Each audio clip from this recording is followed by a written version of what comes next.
This channel is not designed for entertainment or viral content. It exists for people who are actively healing, seeking clarity, or exploring the psychology behind their emotions and patterns. Every episode is carefully written and produced with emotional depth, reflection, and care. If you're here expecting casual commentary, high-energy hosts, surface-level discussions, flashy production, or entertainment-focused content, then we gently refer you to other channels offering just that. At DeepDive, we focus on quiet, deep, and intentional content to support those on a real mental health journey. If that's you, then welcome to our channel. You're in the right place. Welcome to the DeepDive podcast channel. Great to be here. Today we're doing something I think is really needed. We're looking back, way back, at some ancient wisdom to see how it might give us maybe a better compass for navigating something that feels so incredibly modern. And that's anxiety. Yeah, it really does feel like a defining thing of our time, doesn't it? That background hum of worry, maybe. Yeah. The mind just constantly scanning. For threats. Yeah. Exactly. Yeah. And just the overwhelm of trying to process everything. You know, the uncertainty, the sheer amount of information, it's relentless. It is. And you feel this pressure, right, to manage it all, but it's just impossible sometimes. It really is. But what's fascinating and what we want to dig into is that thousands of years ago, you had these philosophers, the Stoics, in ancient Greece and Rome. Right. And they were grappling with the very same kind of fundamental human stuff. They were asking the questions we still ask, how do you stay calm when everything outside feels chaotic? Yeah, what can you actually control? That's a big one. Exactly. And how do you live with dignity, with meaning, even when things are painful? And their answers, importantly, weren't about becoming robots. Not about switching off emotions. That's a huge misunderstanding people have. Right. We should probably clear that up early. Definitely. When you really look at Stoicism, especially if you bring in what we know now from psychology about, say, the nervous system or how trauma shapes us, you find this incredibly rich framework. It's less about suppression and much more about finding clarity, finding courage from within, and building this sort of inner stability. It really clicks with so much of what we see in healing today, doesn't it? Like in trauma recovery, a huge piece is getting back your sense of agency when you felt powerless. Exactly. And Stoicism offers these tools to see where your real power, your real agency actually lies. It's about finding calm, not by pretending everything's fine, but by really accepting reality. And weirdly, that helps you connect back to your values. Spot on. So our mission today in this deep dive is really to unpack these timeless Stoic insights and show how they can be surprisingly practical tools for managing anxiety right here, right now in the 21st century. Okay, let's get into it. It's amazing how, without all our modern tech, they observe things so closely. It is. Their insights into human suffering, they just map so well onto how we understand anxiety now. They got the core issues, even with different words for them. This is really fascinating stuff. If you're finding this helpful, do consider subscribing or leaving a comment. It really helps others find the channel. Yeah, absolutely. Okay, so let's unpack these big ideas from the Stoics, and let's keep drawing those lines to modern psychology. Where should we start? Maybe the big one from Epictetus. Ah, yes. The absolute foundation, really. This idea of focusing only on what you can actually control. Tell us more about that. What did you mean? Well, Epictetus put it very simply. Some things are up to us and some things are not up to us.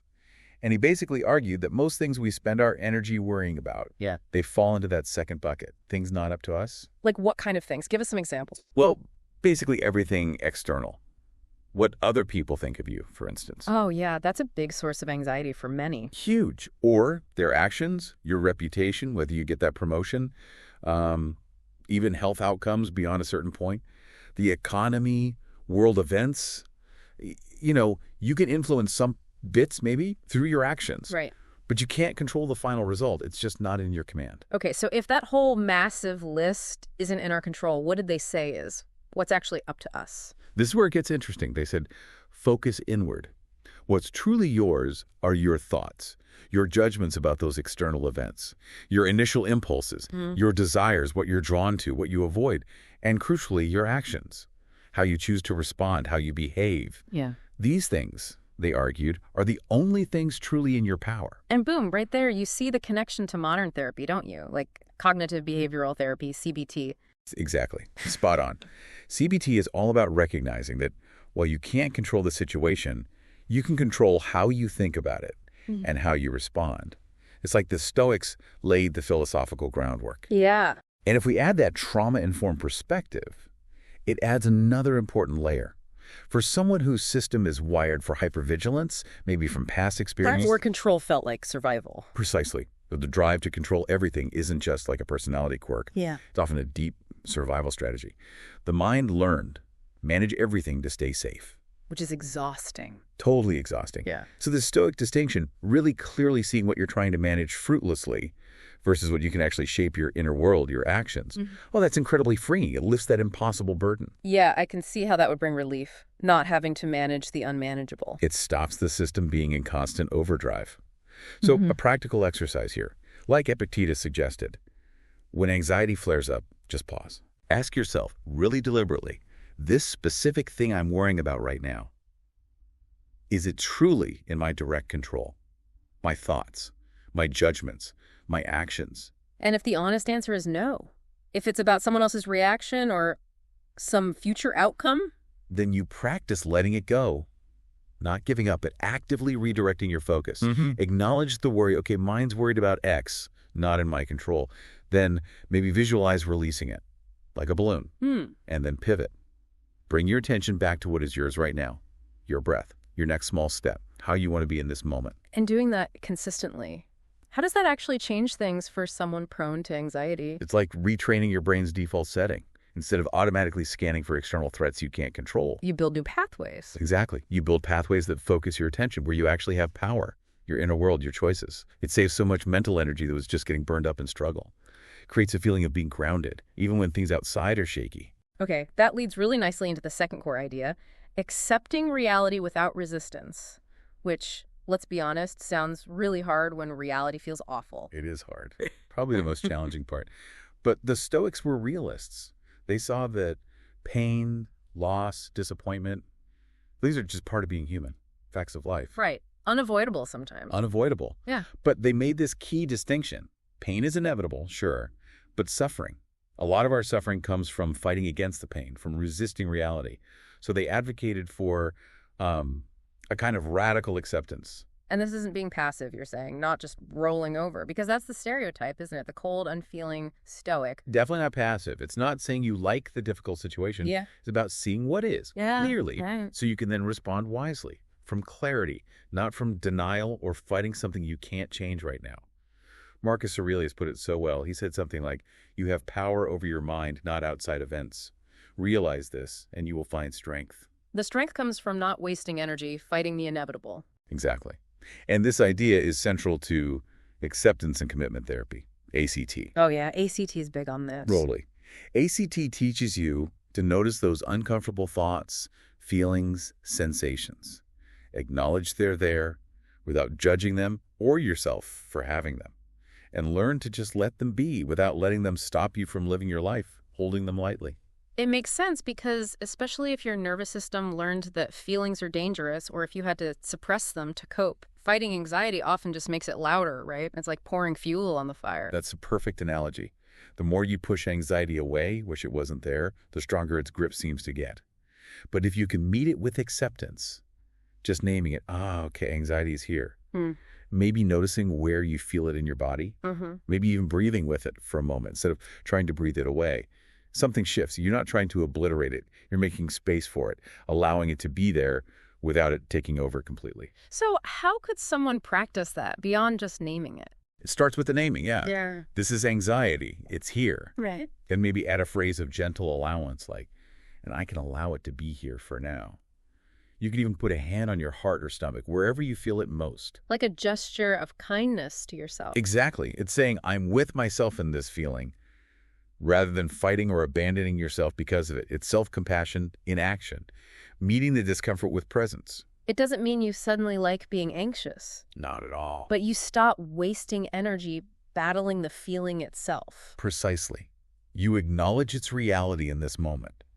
And that frees up energy to decide, okay, what do I want to do now, even with this feeling present, instead of being paralyzed by trying to make it stop first. Right. Okay, third principle. Living by virtue, not emotion. This is another one that sounds a bit unemotional on the surface. Again, it's about understanding what they meant. The Stoics knew emotions happen. They weren't naive. But they saw feelings as often unreliable guides, sometimes based on faulty thinking, sometimes just reactions to things outside our control. Right. So they argued that a truly good life, a flourishing life, wasn't about chasing pleasure or avoiding pain based on how you felt moment to moment. It was about living in line with fundamental human excellence, what they called virtue. And they had specific virtues in mind. They did. 4 main ones, kind of the bedrock: wisdom, seeing things clearly, knowing what's truly good or bad, making sound judgments; courage, facing challenges with integrity; justice, fairness, kindness to others and yourself; and temperance, self-control, moderation, managing desires. Okay, so how does focusing on, say, courage help when you're feeling anxious? Anxiety can make you feel lost, directionless. That's exactly the point. Anxiety can feel like being tossed around in a storm, right? By every scary thought, every trigger.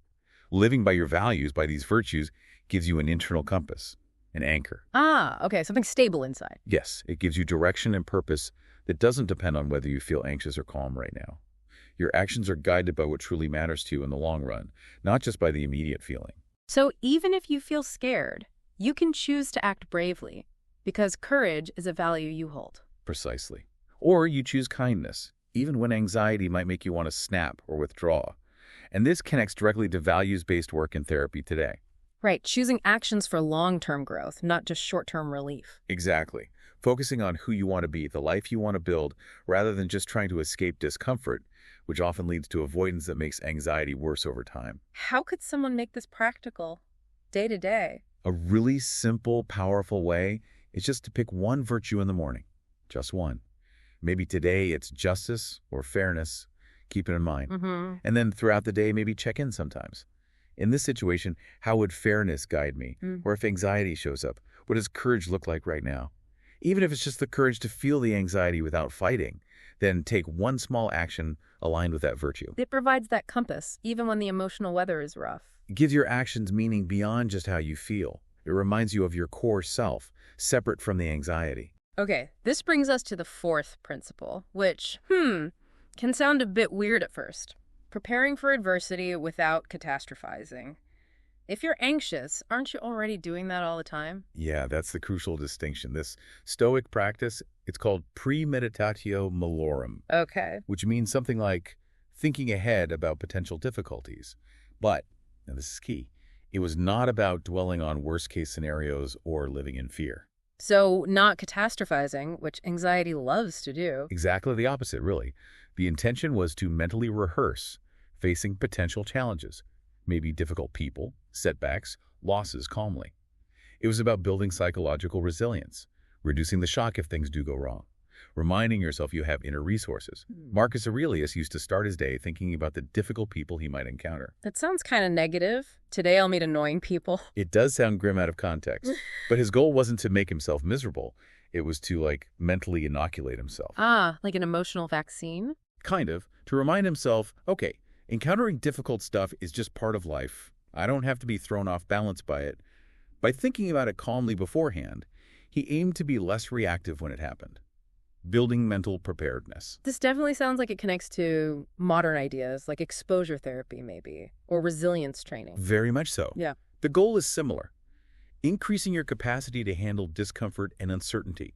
But, and this is so important for anyone with anxiety or trauma history, how you do this practice matters hugely. Right. It could easily backfire if you're not careful. Absolutely.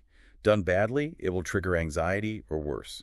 So a trauma-informed approach is essential. It needs to be gentle, intentional, paced, and crucially, always paired with grounding yourself afterwards. The goal is calm readiness, reinforcing safety, not flooding yourself with fear. Okay, so how would you do that gently? What would that look like? Start small. Pick a specific, mildly stressful thing that could happen. Not the absolute worst fear, maybe missing a deadline by a bit or getting some minor criticism. Gently visualize just that scenario, briefly. Then, instead of letting fear take over, visualize yourself navigating it thoughtfully. Maybe using one of your virtues, like temperance or wisdom. See yourself responding calmly, taking a breath, reminding yourself you can handle it. And then the really important part, the grounding. Yes, immediately after. Shift focus right back to your body, right now. Feel your feet on the floor. Notice sounds around you. Take a few slow breaths into your belly. Maybe hum quietly that helps the vagus nerve signal safety. Okay. Remind yourself, that was just a thought exercise. I'm safe right now. Maybe recall a time you did handle something tough. Reinforce your own resilience. That makes so much more sense. It's not just thinking bad thoughts. It's pairing the thought with feeling regulated and safe. Right? Showing your nervous system it can handle thinking about difficulty. Precisely.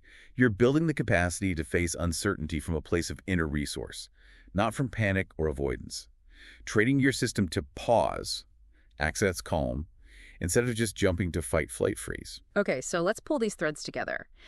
How do these ancient ideas actually help someone with an anxious mind, an anxious nervous system today? What's going on? Well, think about what chronic anxiety does, especially if it's linked to past stuff. It keeps your nervous system kind of stuck on high alert, right? Always scanning for danger. Yeah, that danger scan mode. Exactly. Trying to predict threats, control things it can't control, reacting really strongly to perceived risks.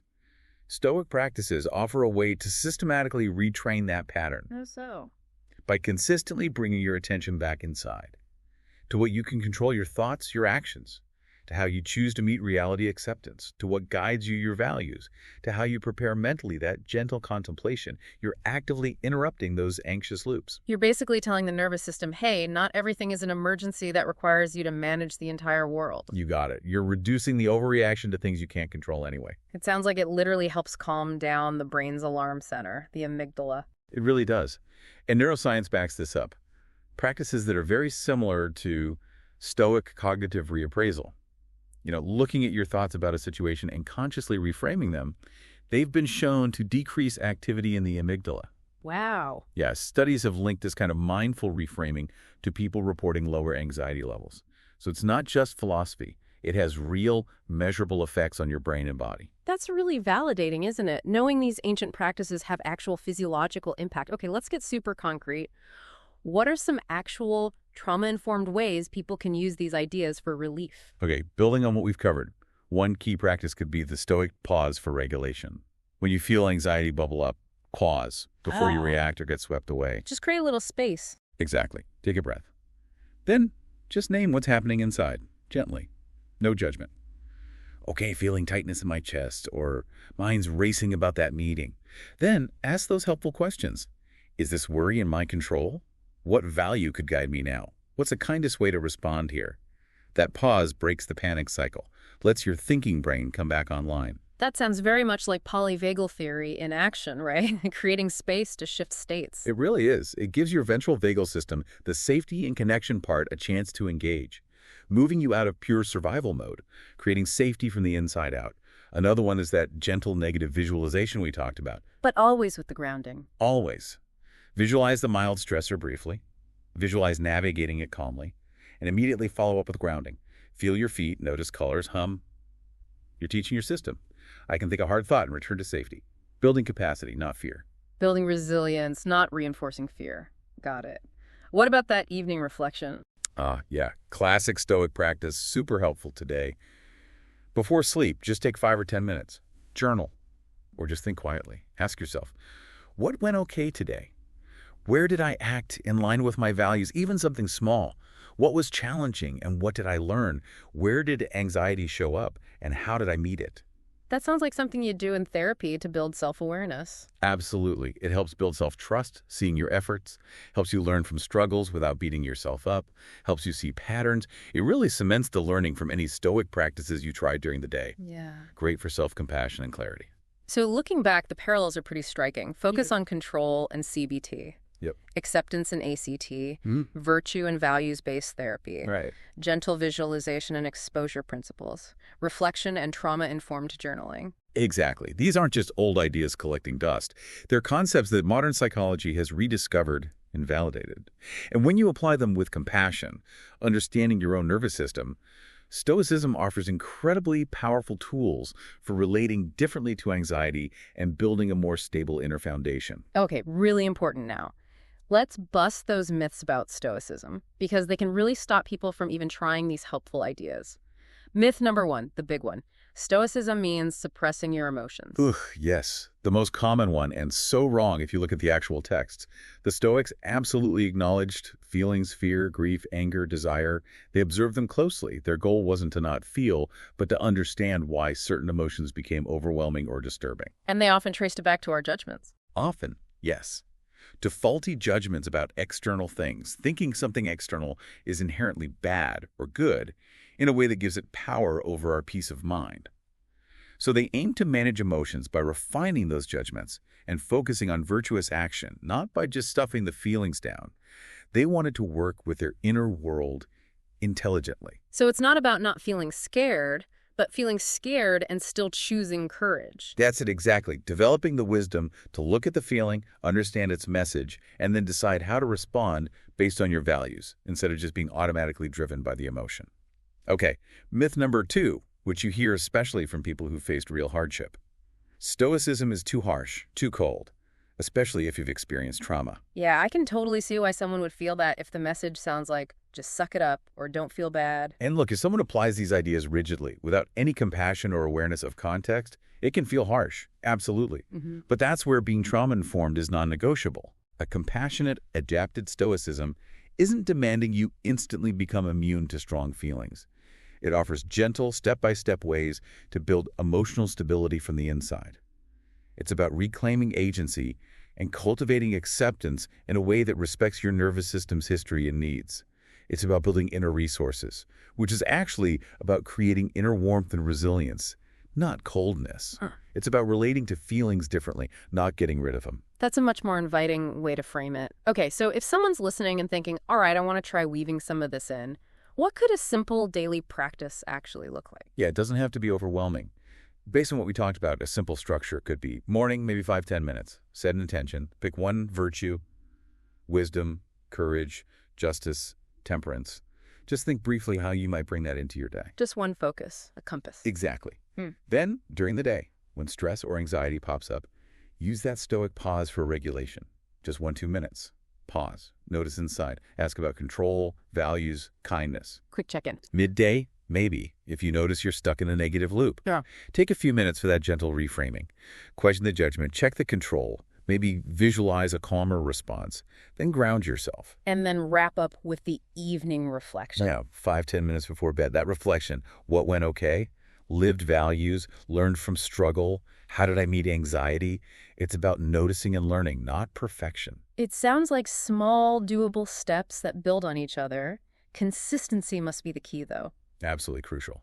It's like training a muscle, truly. Every little pause, every choice to respond rather than react. It's a rep. You're slowly, gradually rewiring, training your brain and nervous system to default less to fear and more towards clarity, acceptance, resilience, building those new pathways. This has been such a rich exploration, taking this ancient wisdom and seeing just how relevant, how practical it is today. It really shows you, doesn't it? Human struggles are timeless, but so are some of the core insights about where our real strength lies. Stoicism, understood properly, isn't about being detached. It's about a deep kind of inner mastery. Mastery through knowing yourself, gaining perspective, and connecting to purpose through your values. Anxiety pushes us outward, right? It tells us we have to control the external chaos to be okay. Yes. But Stoicism gently redirects us inward. It shows us the only place we have real, reliable control, and therefore the potential for real freedom and peace is inside our own minds, our thoughts, judgments, actions. The aim isn't to become like a rock, unaffected. It's more like becoming maybe a steady flame. Ooh, I like that metaphor. Yeah, lit from within by your values. It might flicker when the storms hit, but it stays grounded, stays lit. And importantly, it's kind to itself, even when the wind howls, even when anxiety is there. Bringing it back to Epictetus. Make the best use of what is in your power, and take the rest as it happens. So much wisdom packed into that one sentence for navigating anxiety. It really is. So maybe a final thought for you, the listener, to mull over. How might intentionally shifting your energy day by day, focusing only on what is truly within your power, how might that, paradoxically, unlock a deeper sense of freedom and inner peace than you ever found trying to manage all the uncontrollable stuff swirling around you? That's a powerful question to sit with. And if these ideas resonate, there are so many ways to explore further. You can dive into the classic Stoic writings themselves, find modern interpretations, or look into therapies we mentioned that use similar principles. Find what speaks to you on your own path. Keep exploring, keep practicing gently, and keep tending to that inner flame. Thank you so much for joining us for this deep dive. We really hope it's given you some practical tools and maybe a fresh perspective on finding your own stability, even when things feel uncertain.